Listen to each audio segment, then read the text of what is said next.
So, eto guys, taniman ng talong yung nadaanan natin.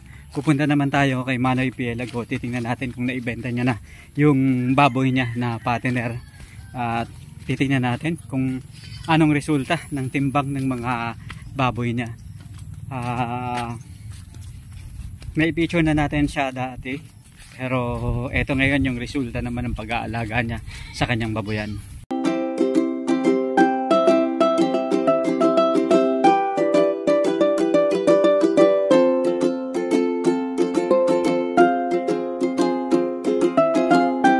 Mga kambing, oh. Kasama natin si Nuwi. Hello po ate, magandang araw po. Makikidayo kami. Ayun. Kumusta po yung baboy nyo na alaga? Ayan. Si Manoy po. Hello boy. Yung sabi niya na birthday ng mama niya po. Ayan. So eto guys, makiki-istorbo muna tayo kay ate. Okay lang po. So, eto na yung alaga ni na sir. Ito. May nanganak na po kayo na baboy? Ay, ang lalaki na ano. Parang mga 90 plus na to. 90, 100 kilos na ano. 1, 2, 3, 4, 5, 6, 7, 8. Ilang kilo po yung inabot? 95 kilos. Ibig sabihin mas malaki pa dito yon. O halos kasing laki. Ito. Ayun. Ang gaganda ng mga katawan po. Ano pong pinapakain na dito sa baboy?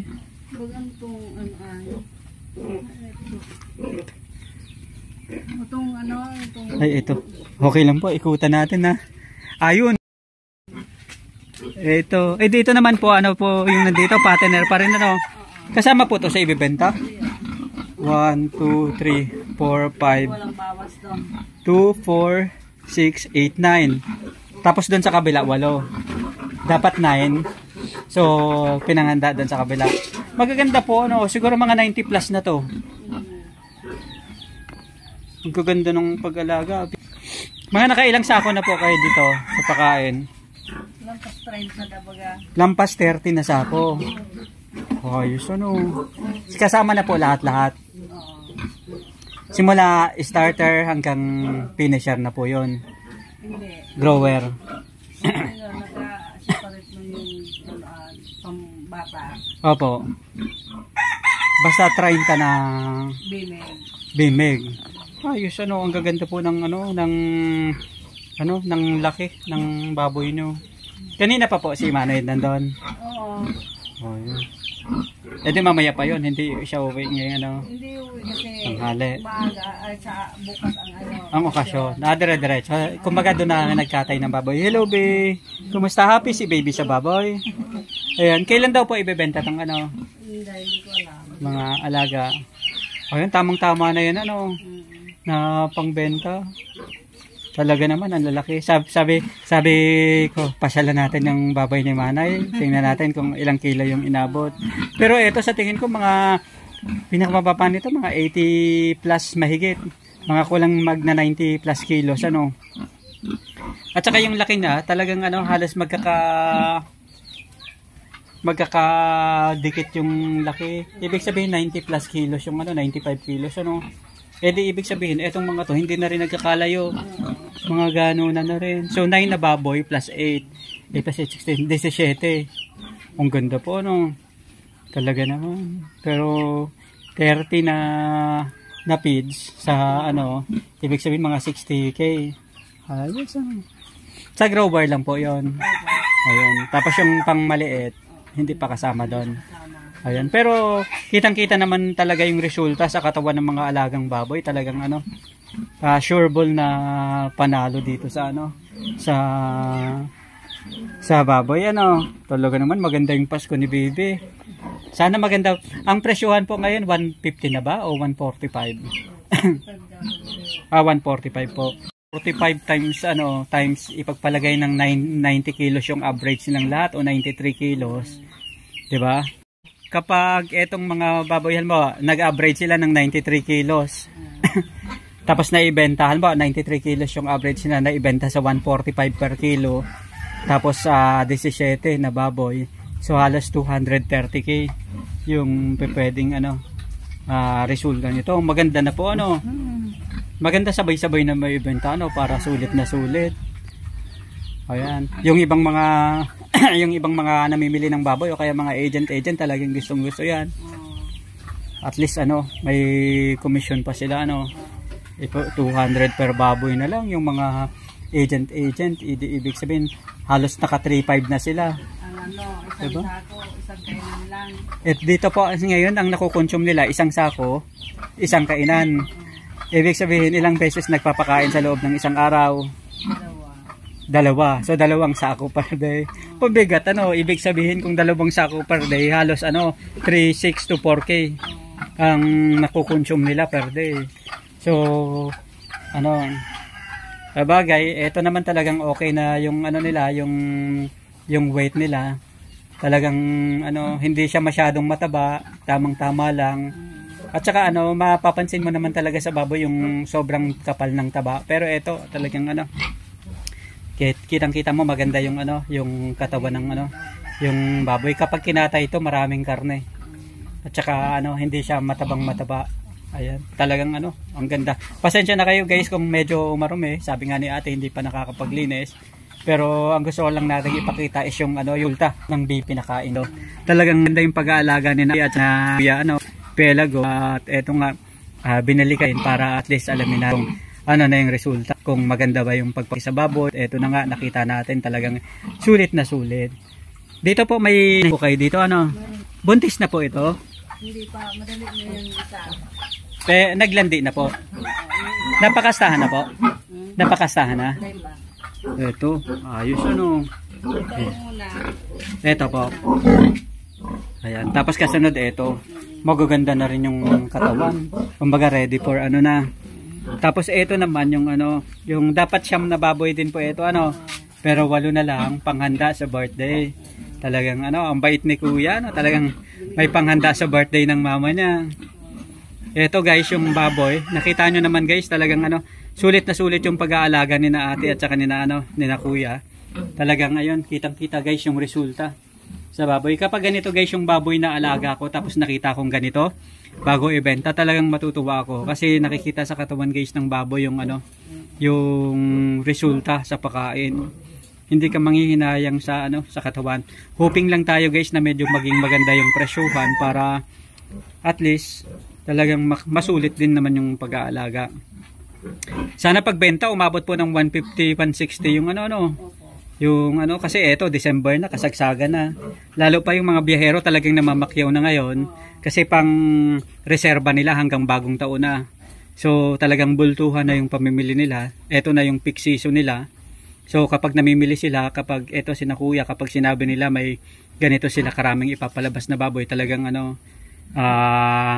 hindi mag-aatubili, talagang pupuntahan ka agad to kasi talagang nakita nyo naman quality yung mga baboy na alaga ni na kuya. Ayun. Ibig sabihin po ma'am, 2 sako halos sa loob ng isang araw yung nauubos talagang medyo mabigat na rin po kapag kanya na yung pakain sa baboy at least, pero ang kagandahan lang talagang yung resulta kitang-kita talagang ayan Sabi daw, tingnan daw maliit.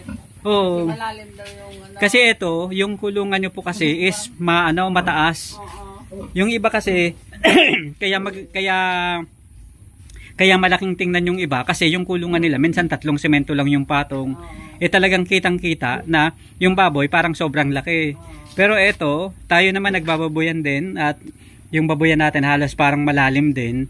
Pero ito, estimated natin talagang mga magna 90, yung baka umabot pa nga ng iba yung Talagang medyo maganda na yung timbang nito guys. Ayan Talagang kitang-kita sa katawan ng baboy. Ito kasi malalim. Talagang ibig sabihin po, 2 beses na lang kayo nagpapakain o 3? 2. Pero tasagana naman talaga sa pizza Ibig sabihin po yung 2 sako talagang isang araw lang talagang ito talagang sulit na sulit yung pag-aalaga.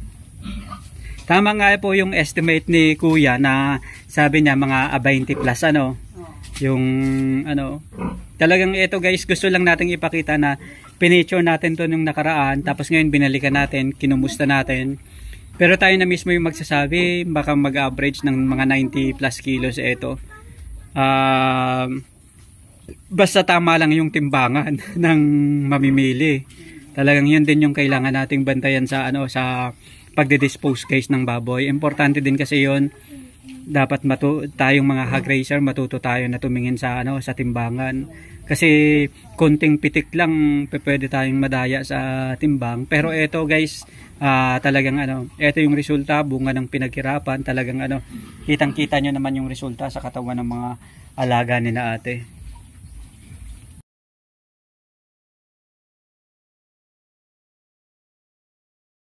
Oo, pagka ginawa dito sa baboy. Puno ka lang. Ha, Hindi lang binabitamin. purga lang.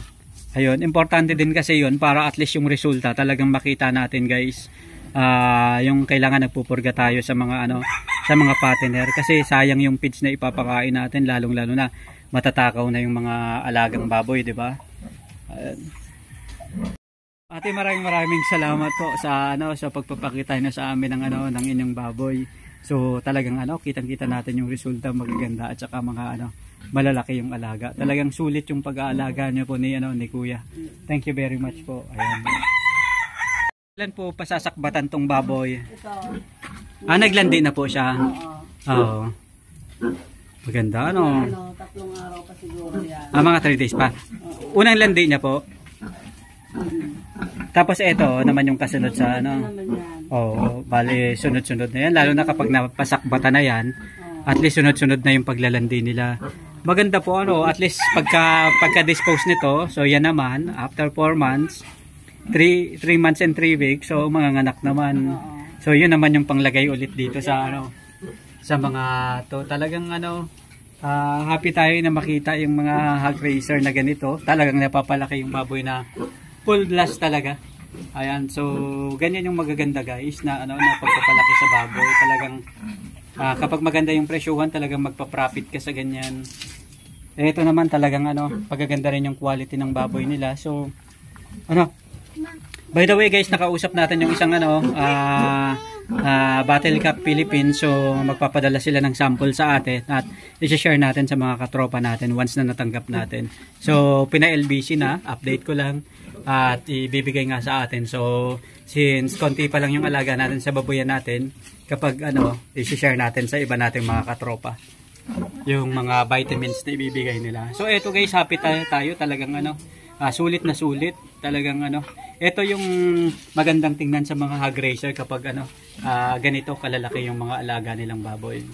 Tama pa rin, hinugot ko lang si Noah dito pa rin sa San Jose, Camarines Sur. Basta usapang negosyong baboyan, asenso sa negosyong baboyan, kabady mo kayan.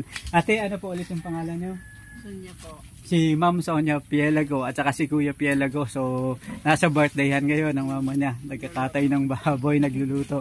So, kasama pa rin yung mga bata. Ayan, katulong dito sa pag-aalaga ng baboy. Ito pa si Buboy. Ayun, kaway-kaway. So, hanggang sa muli mga katropa, maraming salamat. Paalam.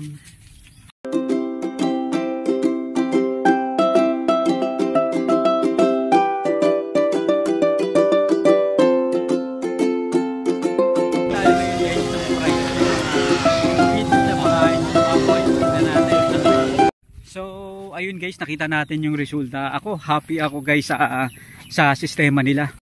So tayo guys, happy tayo sa resulta na nakita natin. Kung ako yung tatanungin, so halos parang pakiramdam ko mag-a-average ng 90 plus o baka 93 kilos kapag pinagsama-sama mo, pinagsabay-sabay mong benta yung 17 na baboy na yun. Katulad nga ng nasabi natin, halos parang aabot ng 230k kung sabay-sabay ibibenta. Pero hoping tayo na 145 yung presyuhan ng baboy dito sa Camarines Sur.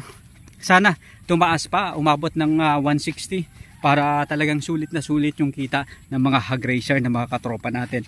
So hanggang sa muli, dito pa rin sa Kabady Mo Ko YouTube channel, sama-sama tayong matutong magnegosyo at umasenso. So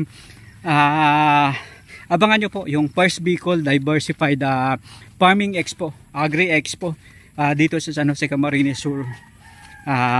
ipipicture natin yan. Pagtatanim ng palay, pagtatanim ng mais, pagtatanim ng pag-aalaga ng mga hayop, isda, at syempre pag-aalaga ng mga livestock, kasama na yung baboy. Ipapakita natin yung wastong pamamaraan, wastong pag-aalaga, ano ba yung mga dapat gawin para lalong gumanda ang ating kita. Hanggang sa muli mga katrops, taniman naman ng talong. Eto. Maraming salamat. Paalam.